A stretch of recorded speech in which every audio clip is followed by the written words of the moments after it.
Gabriela Zalapi, elle est née en 1972. C'est un mélange vraiment culturel puisqu'elle a plusieurs origines. À la fois, elle est française, elle est italienne, elle est suisse. Elle a vécu dans ces différents endroits également.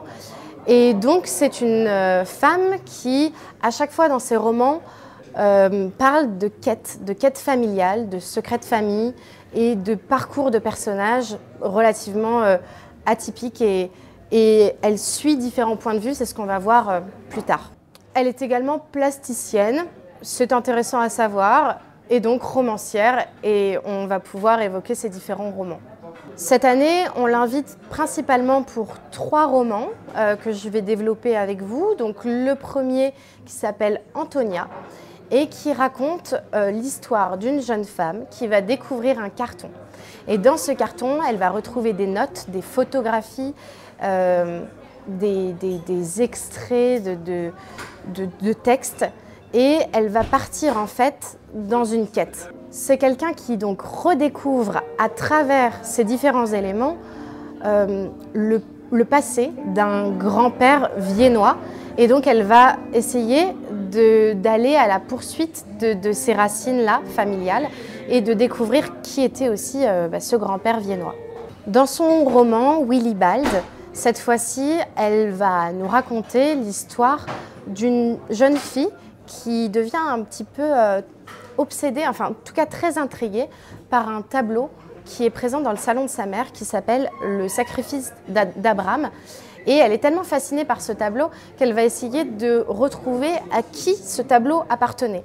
Et elle découvre qu'il appartenait donc à Willibald, qui est une personne qui a fui le nazisme pour aller jusqu'au Brésil avec ce tableau-là. Et donc c'est l'histoire de ce tableau et de cette personne également. Et donc dans son dernier roman, Hilaria, elle raconte cette fois-ci l'histoire d'une petite fille, Hilaria.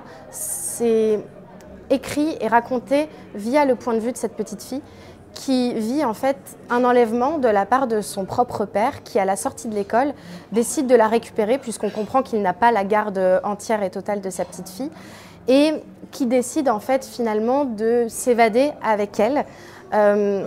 Mais c'est un roman qui est à la fois tout en nuances de gris puisqu'on comprend que ce père, il est à la fois aimant mais pas en capacité d'aimer correctement sa fille.